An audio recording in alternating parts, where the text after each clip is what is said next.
Problem number 1, the weight of expectations. Last season, no one expected Barcelona to be this good. I still don't think that this team is quite where they need to be in order to compete consistently with Real Madrid. New coach, limited transfers, a squad full of youngsters. It looked like another rebuilding year. Now it's about how does Flick set the team up to get the best out of the whole squad. He's got to figure out the best way to play. Even the most optimistic fans thought that it would take time. But Hansi Flick shocked the world. He brought back the winning mentality, crushed Real Madrid multiple times, and walked away with 3 trophies.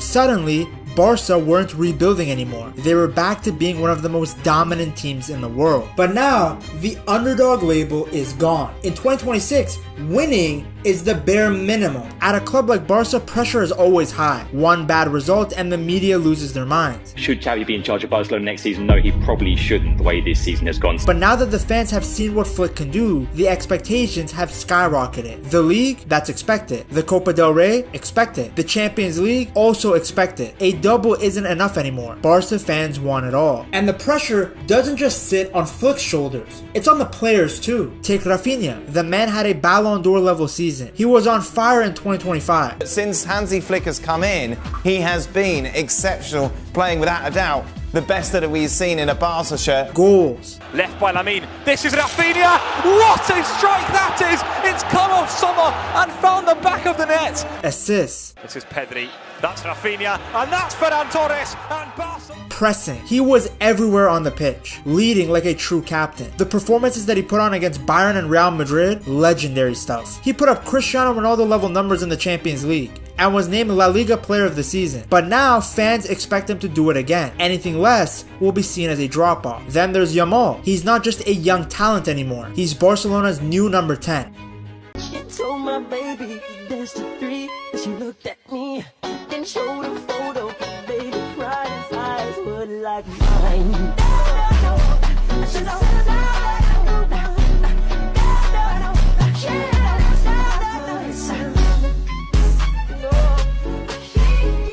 That number carries a lot of weight. We've seen what happens when the pressure gets to players who wear it. Just ask Ansu Fati. Now Yamal could stop playing football tomorrow and he would have already surpassed Fati's legacy. But it's a reminder to him to be humble and to take care of his body. Less time hiring dwarves, more time stretching. Yamal was unreal in the 2025 season, but everyone wants to see more. More goals, more iconic moments. The pressure around a player has never been higher. Let's just see if he can get anywhere close to doing what he did last season, next season. Yamal is the new face of Barcelona. In fact, scratch that. He's the new face of football. Everyone sees it, and that's why everything he does is overanalyzed to the last second. He gets some pizza, and suddenly Fabrizio is tweeting about it. The fairy tale season is over. Now it's about proving it wasn't a fluke. And for Flick and his team, that pressure is heavier than ever. Problem number 2, finding the right midfield partnerships. In 2026, one of the biggest surprises under Hansi Flick was how well the midfield clicked, especially early on. Most people expected Marc Bernal and Pedri to form the core, but then Bernal tore his ACL, and suddenly everything changed. In came Casado, and out of nowhere, he became the perfect partner for Pedri. Pedri was doing what he always does, controlling the tempo, gliding past players, picking out the perfect passes, but now Casado was the muscle behind him. He sat back, he broke up the play, he cleaned up everything. But then came another twist. Frankie de Jong returned from injury, and when he did, Flick put him straight back into the team. The Pedri de Jong duo looked magical. 2 midfielders who could dribble, pass, and take over the game. Trying to win the ball off of them was like me trying to get Madison Beer's number. It's just not happening. Fast forward to the new season and everybody's healthy. As a result, Flick has a bit of a dilemma on his hands. Does Bernal walk straight back into the lineup? After all, he was supposed to be the main defensive midfielder before the injury. Or is De Jong ahead of him now? What about Casado? He was excellent last season and proved that he can really thrive under pressure. Then there's Gavi. He's been used a lot as a number 10, but if we're being honest, he's probably better as an 8. He's got insane energy and fights for every ball. But he can't be the only one responsible for the defensive work. He's not a natural sole pivot like Bernal or Casado. So where exactly does he fit? We know Pedri is a guaranteed starter. He's the conductor of this team. He makes it look so simple, so easy. So what he's doing seems like it's normal, right? That I'm able to get this touch away from this pressure and I already know where the next pass is gonna go. The difference is that it's not easy. It's not. But who partners him? That's the big question that Flick has to answer. And it doesn't stop there. In front of them, who plays as the number 10? Now that Rashford is here, Barcelona finally have a proper left winger that frees up Rafinha to move back into the middle, which is great because he was already drifting inside last season anyways. He was listed as a winger, but he played more like a central creator, so letting him play as a true 10 makes sense. But then what happens to Dani Olmo? On his day, Olmo is incredible. Smooth on the ball, smart with his movement, and he can even play a false 9 if needed. But he can also be a bit frustrating. He disappeared in some big games, and even worse, he's almost guaranteed to miss 2 to 3 months a year with injury. That kind of unreliability makes it difficult to build a system around him. And then there's Fermin Lopez. While someone like Olmo plays with grace and finesse, Fermin plays like he's mad at the entire world. He's direct, aggressive, and hungry. You can feel the chip on his shoulder every time he touches the ball. He's got the energy of a true hater, and it works. It's great though that Barca have options, a lot of them, and with so many different competitions from La Liga to Copa del Rey to the Champions League, everyone will get minutes. But that's not the problem. The real challenge is picking the right players for the right games. Flick is gonna have to manage the egos of all the players, injuries, cause remember, as humble as many of the players at Barca are, everyone from Pedri to Fermin want to start. It's a good problem to have, but it's still a problem, because getting the balance wrong could cost Barca everything. Problem number 3, integrating the new player. Marcus Rashford is finally a Barcelona player. For years, the club had kept an eye on him. They tried to sign him back in 2019 when he was one of England's hottest young talent. They even tried again in 2022. But this isn't the Rashford from those years. This is a version of Rashford that has been through a lot. He's had dips in form, media pressure, and a loan move to Aston Villa that didn't quite revive him. He had some good moments, but nothing crazy. No one was rushing to pay big money for him. That's how far his stock had fallen. And yet, this move might be perfect. Barcelona didn't get Nico Williams. I guess that guy is obsessed with sticking with his brother and going trophyless. Then they couldn't convince Liverpool to sell Luis Diaz. So instead, they went for Rashford, a player who once had a £100 million price tag. Flick wanted him, and now he's here. In a team that attacks relentlessly, at a club where he'll see more of the ball and surrounded by better players, Rashford has the perfect opportunity to showcase his abilities. Imagine going from Garnacho and Højlund to Yamal and Lewandowski. No wonder Rashford hasn't stopped smiling in photos and videos. For Rashford, this is a fresh start. For Flick though, it's a new challenge, because Flick now has to find the right system to bring out Rashford's best. We know Rashford is versatile. He can play as a left winger, a second striker, even up top if needed, but he's the most dangerous when he's flying down that left wing, cutting inside onto his right foot.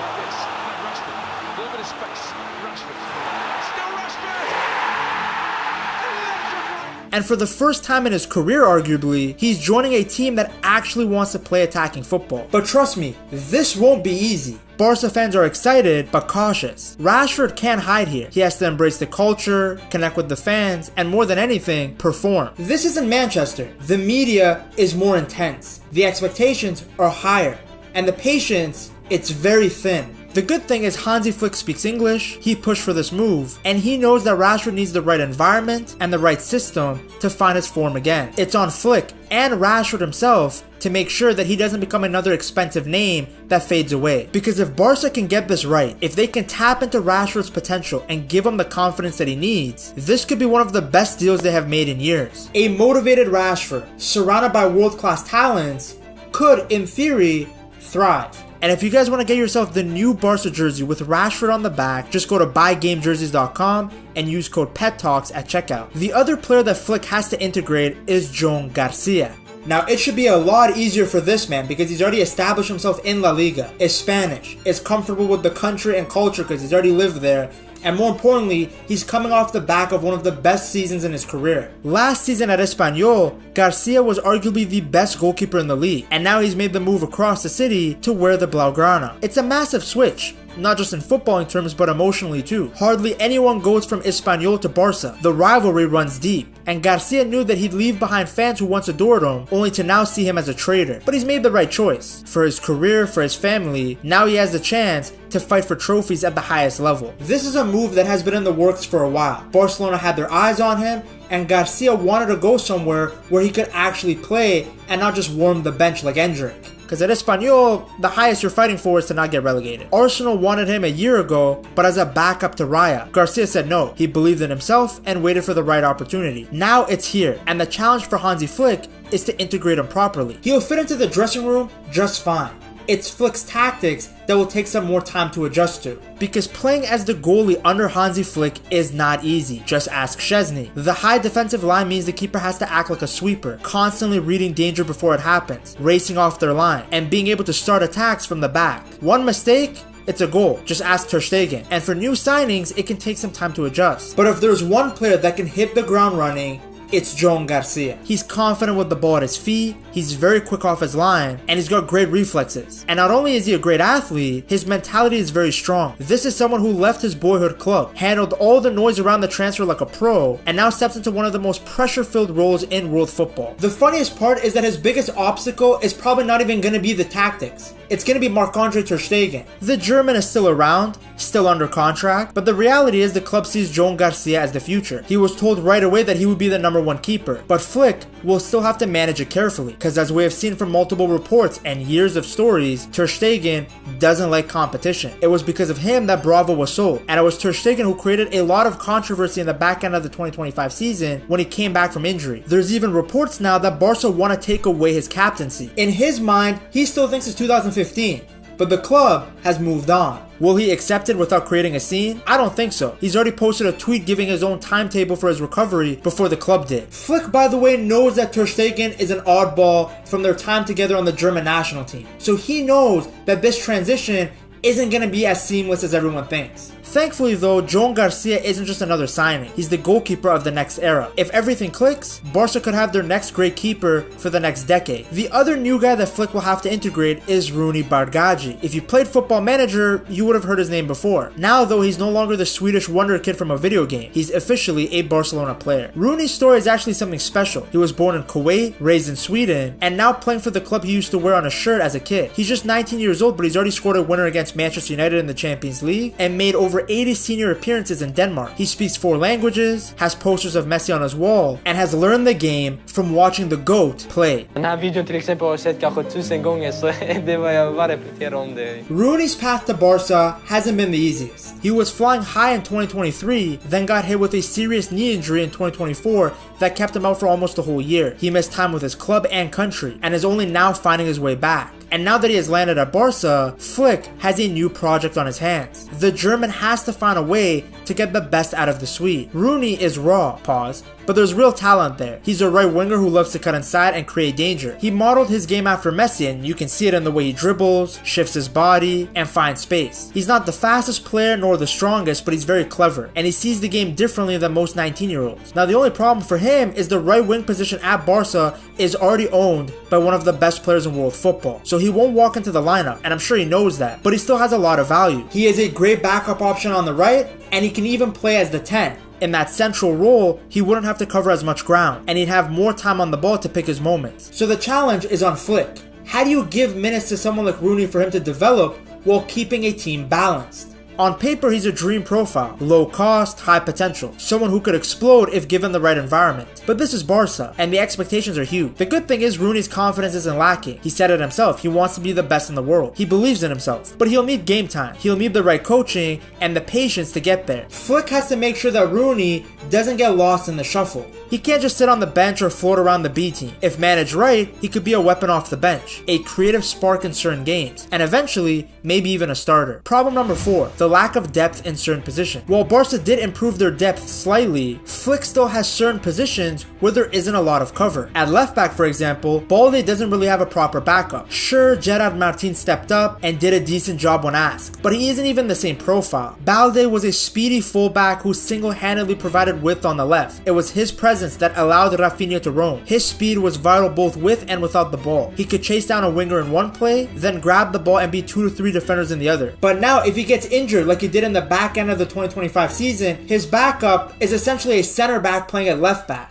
It's hard for Gerard Martin to replicate what Balde does when they are 2 completely different players. And I know people keep wanting to glaze his assist against Inter, but there's a reason the majority of the goals conceded that night came from Martin's side. Then there's the striker situation. Robert Lewandowski is still elite, but he's getting older. Lewandowski is of a certain age now, let's just put it that way, and he's in the final year of his contract. At this point, you can't expect him to play every 3 days. Thankfully, in the 2025 season, Ferran Torres stepped up when Levo was injured. He was brilliant during that stretch, and nobody will forget his goal in the Copa del Rey final.